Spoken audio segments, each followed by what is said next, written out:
Ding ding ding! This is flight attendant Dr. Lilian Céspedes González bringing you on board of our flight on the short Sandringham flying boat. Yes, you heard me right. It's a flying boat.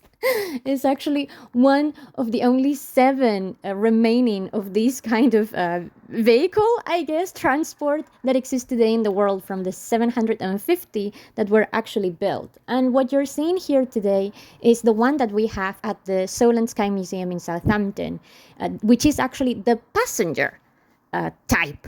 It was supposed to carry about 44 people plus a crew of about 4 to 6. However, the original purpose of this flying boat, I insist, it's actually a flying boat, was for military purposes. It was actually built in 1943 in the area of Rochester on the River Medway for the short Sunderland.